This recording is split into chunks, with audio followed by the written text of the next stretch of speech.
The silent station, Dr. Elena Vasquez pressed her palm against the cold metal wall of the research station and felt the vibrations of another impact. The emergency lights cast red shadows across her tired face as she made her way through the corridors of Station Arcturus 7.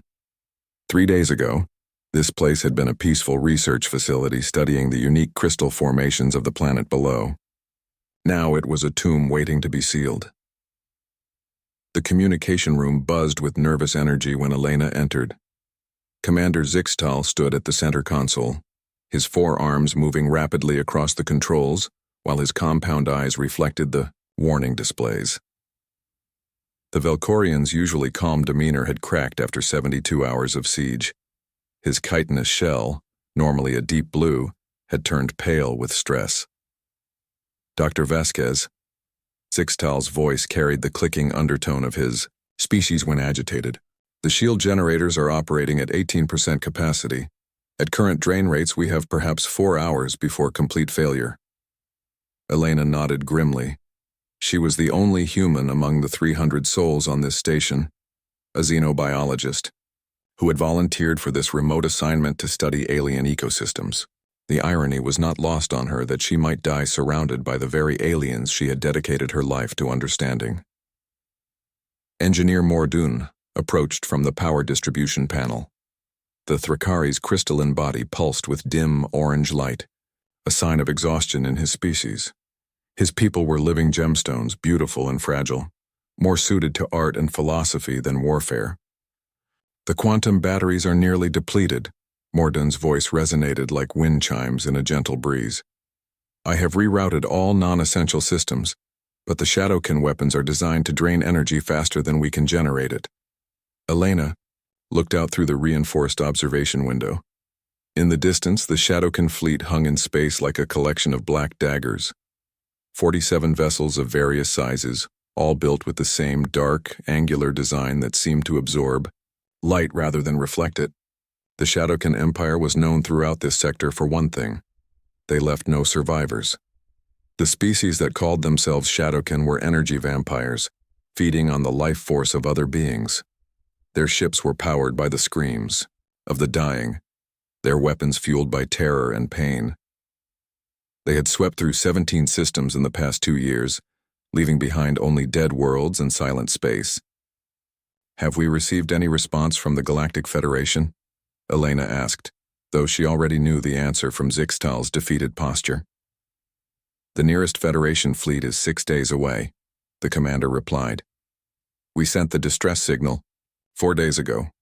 Even if they departed immediately upon receiving it, they cannot arrive in time. A young Velkorian technician at a nearby console looked up with hope in her large eyes.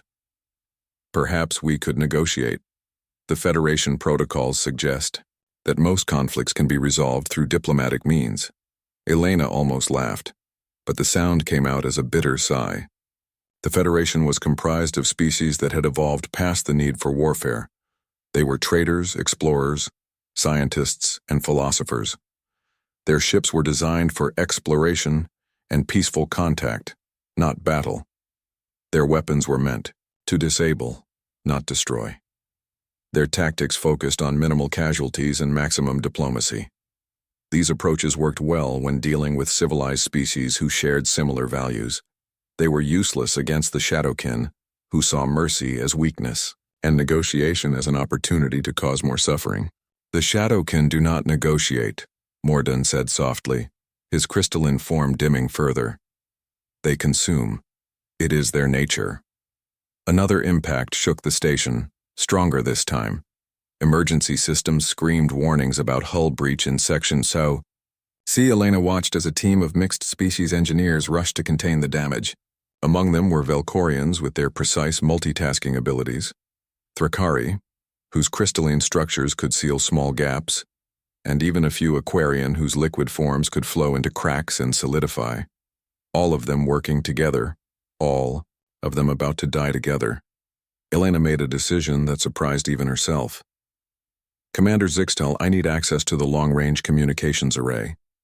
Doctor, we have already sent multiple distress calls on all Federation frequencies, the commander replied.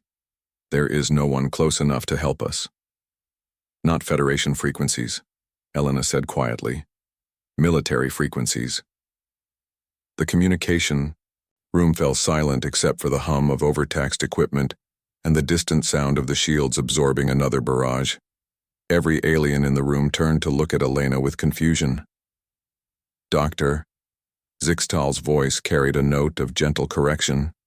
Humans do not have military forces. Your species is known throughout the galaxy for peaceful trade and scientific advancement. You are diplomats and mediators, not warriors. Elena looked at the alien commander for a long moment. He was not wrong about humanity's reputation. Humans were indeed known as peaceful beings. They preferred negotiation to confrontation, trade to conquest, exploration to exploitation. Human merchants were welcome in every port. Human scientists were valued members of research teams, and human diplomats were sought after for their ability to find common ground between vastly different species. This reputation was not undeserved. Humans did prefer peace. They did try to solve problems through communication and understanding. But there was something about her species that most aliens never learned, something that humans themselves rarely discussed. Commander, trust me on this, Elena said. Let me try. Zixtal studied her face with his compound eyes. After a moment, his shell shifted to a slightly darker blue, the Velcorian equivalent of a resigned nod. Very well, Doctor. Though I fail to see how human civilians could help us when the Federation military cannot. Elena moved to the communications console and began adjusting the frequencies. Her fingers remembered settings she had not used in over a decade, codes she had hoped never to need again. She switched to a military band that most aliens did not even know existed.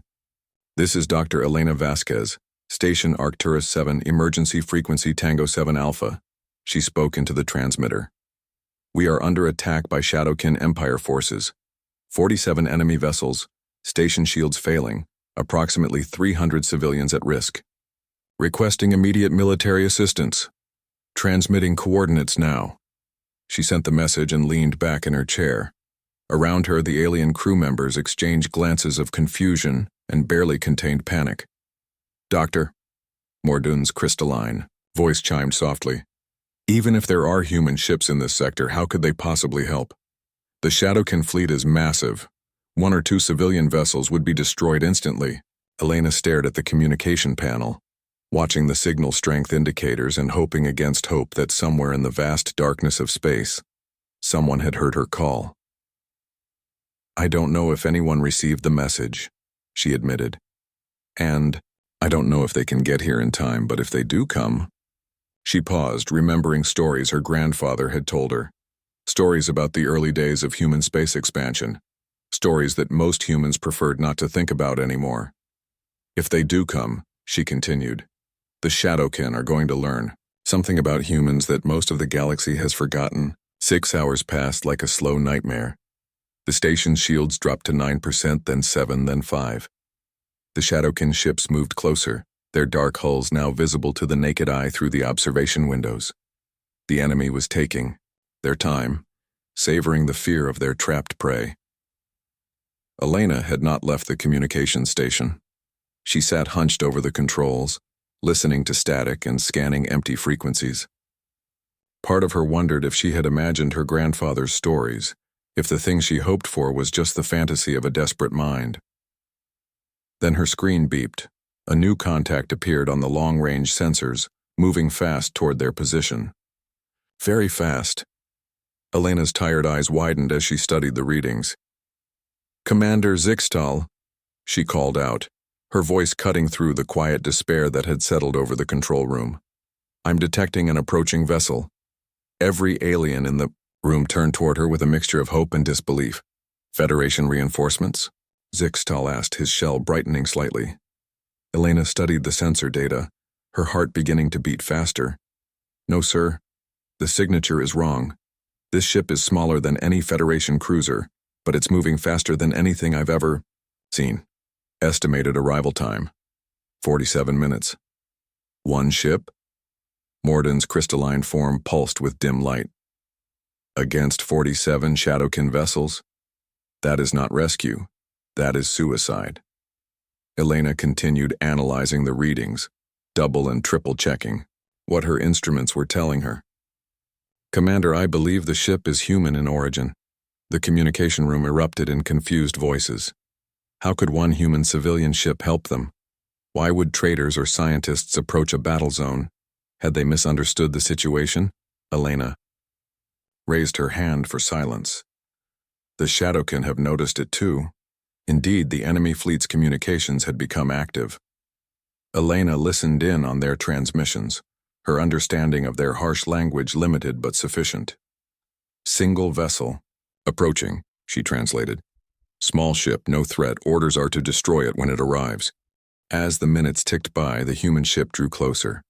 Elena got her first visual confirmation when it dropped out of faster-than-light travel at the edge of the system. The vessel was sleek and dark, built for speed and stealth rather than the bulky utility of most civilian craft. Then the ship's communication system activated. "Station Arcturus 7, this is Captain Rex Morrison of the UES Retribution. Dr. Vasquez, do you copy?" Elena nearly fell from her chair. A human military ship. They actually existed, and one had come for them. "Captain Morrison, this is Dr. Elena Vasquez. Thank God you received my transmission. We have 47 Shadowkin vessels surrounding the station, shields at 3%. Approximately 300 mixed-species civilians aboard." "Understood, Doctor. Transmitting tactical analysis to your station now. I need to know something important. Are we operating under Federation rules of engagement?"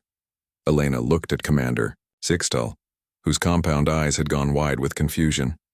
The Velkorian was beginning to understand that something significant was happening, something beyond his experience. "Negative, Captain," Elena replied. "We're in uncharted space, outside Federation jurisdiction." "Copy that. Human military protocols are in effect. Stand by." The UES Retribution moved toward the Shadowkin fleet with steady confidence. The enemy vessels immediately detected the newcomer and began forming attack patterns. Elena watched her sensors as the single human ship approached 47 vessels of an empire that had never known defeat. She thought about her grandfather's stories, about the early days when humans first ventured into space and encountered species that saw them as prey. Those stories were about to become reality again. The Shadowkin fleet commander's voice filled the communication channels, speaking in the universal trade language so all could understand. "Unknown human vessel, you have entered a feeding zone. Withdraw immediately or join the feast as our next course." Captain Morrison's response was calm and professional, delivered in the same tone one might use to discuss the weather. "This is Captain Rex Morrison of the Human Defense Corps. You are attacking civilians under our protection. This is your only warning. Withdraw immediately or face the consequences." The silence that followed was filled with the sound of charging weapons and targeting systems locking on. Elena realized she was holding her breath. Around her, the alien crew members stared at the displays showing one small human ship, facing an entire fleet of the galaxy's most feared predators. Then the Shadowkin commander's laughter echoed through space, a sound like breaking glass and dying stars. "One small human ship threatens the Shadowkin Empire? Your reputation for peaceful weakness precedes you. We will enjoy adding your life energy to our collection." Captain Morrison's reply was the last thing anyone expected from a member of the galaxy's most diplomatic species. Warning acknowledged and rejected. 47 contacts confirmed hostile. Weapons free. Let's show them why smart predators avoid human space. Elena felt a chill run down her spine as she realized what was about to happen. The Shadowkin had made the same mistake that many aggressive species had made in the early days of human expansion. They had confused human preference for peace with human incapability for war. They were about to learn the difference. The storm. Unleashed. The first thing that struck Dr. Elena Vasquez was the complete calm in Captain Morrison's voice as the Shadowkin fleet opened fire. 23 enemy ships unleashed their full arsenal at the UES Retribution, filling the space around the human vessel with enough destructive energy to vaporize a small moon. Elena watched her sensors in horror, expecting to see the debris field that marked the end of their only hope. Instead, she saw something that defied everything she thought she knew about human technology. The UES Retribution simply wasn't there anymore. Where did it go? Commander Zixtal's voice carried the chittering undertone that indicated extreme confusion in his species. His forearms moved frantically over his console, trying to locate the human ship that had vanished without a trace. Elena stared at her displays, scanning every frequency and detection method available to the station. The human ship had completely disappeared from all sensors. No debris, no explosion, no trace that it had ever existed. The Shadowkin fleet was equally confused, their communications filled with angry demands for sensor sweeps and target confirmation. For several minutes, the most feared predators in this sector of the galaxy searched frantically for a single human ship that had simply ceased to exist. Then Captain Morrison's voice filled the silence, broadcasting on all frequencies so every Shadowkin vessel could hear. Shadowkin fleet, this is Captain Morrison. You have 30 seconds to power down your weapons and prepare to be boarded. Comply with this order, and you will be treated according to the Galactic Convention on Prisoners of War. Resist and you will discover why every species with a functioning survival instinct has learned to avoid making humans angry. The UES Retribution reappeared directly in the center of the Shadowkin formation. Elena gasped as her sensors showed the human ship materializing between enemy vessels, close enough that their hulls were almost touching. The technology required for such precise stealth and positioning was beyond anything the Federation possessed. Impossible, Mordoon whispered, his crystalline body pulsing with rapid flashes of light that indicated shock in the Thrakari. No ship can achieve perfect stealth while maintaining offensive capabilities. The power requirements alone would be 30 seconds are up, Captain Morrison announced. What happened next changed everything Elena thought she knew about human capabilities.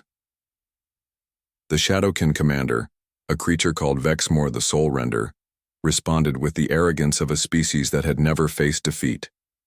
You dare threaten the Shadowkin Empire? We are the apex predators of this galaxy. Your pathetic, human diplomacy will not save you here. Diplomacy time is over, Morrison replied. You had your chance. The UES Retribution began its counterattack, and Elena realized she was witnessing something that most humans had hoped never to show the galaxy again.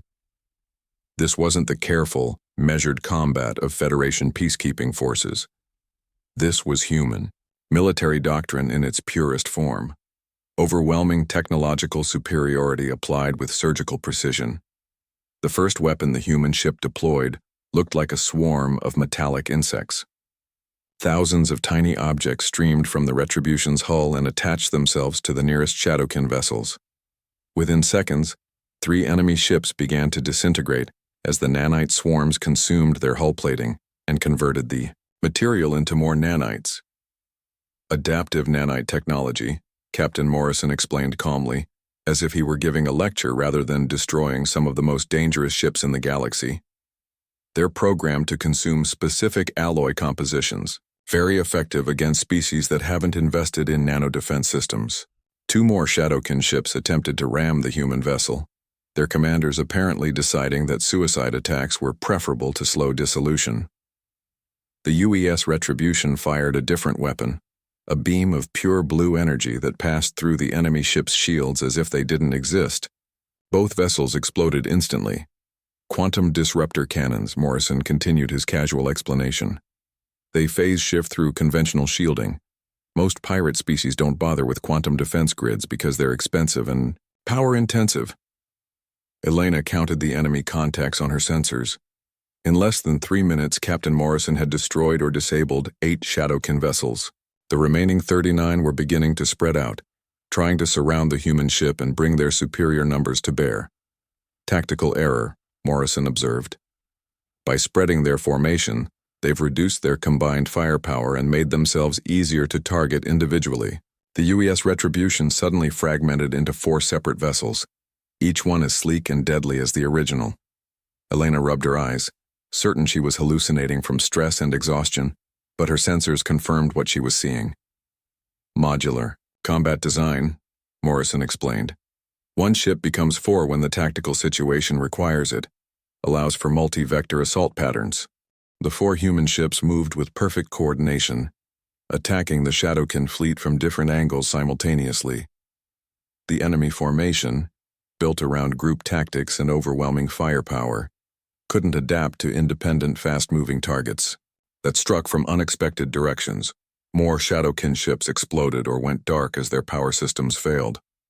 Elena stopped counting after 15. What she was witnessing wasn't a battle. It was a demonstration of technological superiority so absolute that it bordered on the supernatural. But Captain Morrison wasn't finished. As the 4 ships rejoined into a single vessel, his voice filled the communication channels once again. All Shadowkin vessels, this is your final warning. Look around you, count your losses. This is what happens when you threaten civilians under human protection.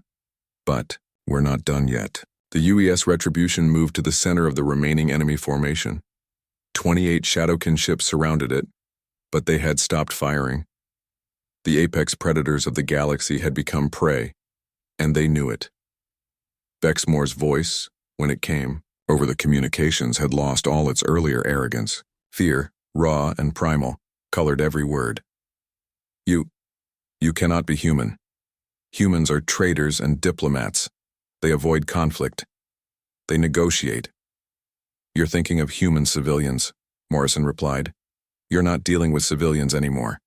That's when Elena's sensors detected something that made her blood run cold with a mixture of awe and terror. The UES Retribution wasn't alone.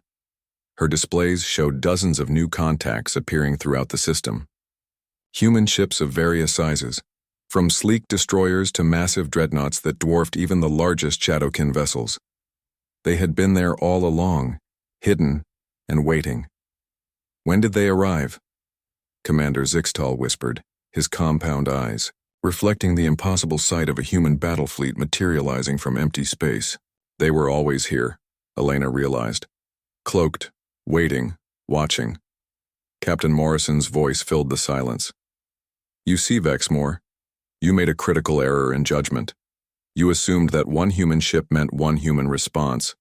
But when you threaten civilians under our protection, you don't get one ship. You get an entire battle group.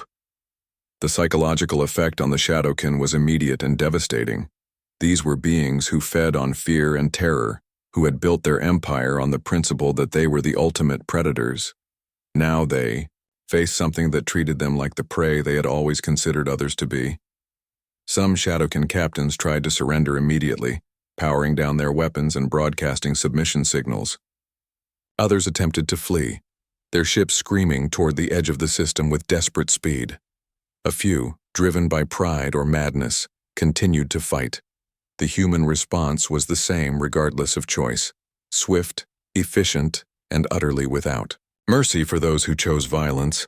Elena watched in fascination as the human ships dealt with each situation. Surrendering vessels were surrounded and boarded by human marines, their crews taken prisoner with a professionalism that spoke of extensive training and experience. Ships that tried to run found their escape routes blocked by human vessels that seemed to anticipate their every move. Those that continued fighting were destroyed with weapons that defied conventional understanding of physics and engineering. The most terrifying aspect of the entire engagement was the calm, methodical way the humans conducted the battle. There was no anger, no bloodlust, no sadism. They simply eliminated threats with the same efficiency they might use to solve a complex engineering problem. It's not personal for them, Elena whispered to herself, understanding finally dawning. They're not fighting because they hate the Shadowkin. They're fighting because it's their job. Within 1 hour, the most feared pirate fleet in this sector of the galaxy had been completely neutralized. 34 Shadowkin ships were destroyed. 13 had surrendered and were being processed by human marines. Not a single human vessel had taken significant damage. The communication channels filled with human voices coordinating the aftermath with military precision. Medical teams were dispatched to assist survivors. Engineering crews began clearing debris fields, and intelligence officers started interrogating prisoners to locate other Shadowkin strongholds. Station Arcturus 7, this is Captain Morrison. The human commander's voice had returned to the same calm tone he had used when first arriving. The immediate threat has been neutralized. Do you require medical assistance or emergency supplies? Elena found her voice, though it took several attempts. Captain, we're all unharmed thanks to you. We can't thank you enough. You saved 300 lives today. Just doing our job, Doctor. But there's something else you need to understand. Elena felt a chill at the serious tone in Morrison's voice. Sir? Word of what happened here will spread. Every pirate, raider, and hostile force within 100 light-years will hear about it. Some will be smart and avoid human-protected space from now on. Others will see it as a challenge. A chance to prove themselves against the species that destroyed the Shadowkin Empire. The implications hit Elena like a physical blow. You're saying this isn't over. I'm saying it's just the beginning, Doctor. The galaxy is about to remember something it forgot a long time ago. Humans prefer peace, but we're very, very good at war. As the human battle fleet began to disperse, vanishing back into the darkness of space as silently as they had appeared, Elena stood at the observation window and watched the wreckage of the Shadowkin fleet drifting in the void. Commander Zixtal approached her, his shell now showing the deep blue of contemplation and newfound respect. Dr. Vasquez, I must ask you something. What is it, Commander? Are all human civilians like you, able to call upon such devastating military power? Elena considered the question carefully. Around the galaxy, humans were known as peaceful traders, innovative scientists, and skilled diplomats. They ran restaurants and research stations, negotiated trade agreements, and explored new worlds. They were welcomed everywhere because they posed no apparent threat to anyone. But hidden behind that peaceful facade was something that most aliens never saw. A military organization so advanced and so capable that it could appear anywhere in Tazon, the galaxy within hours, equipped with technology that made conventional weapons look like stone clubs. Not all of us, Elena replied finally. But any of us can make that call when we need to. She thought about the implications of that statement. Every human civilian in the galaxy was, in effect, backed by the most advanced military force anyone had ever seen. Every trader, every scientist, every diplomat carried the implicit protection of warriors who could appear from nowhere and disappear just as quickly.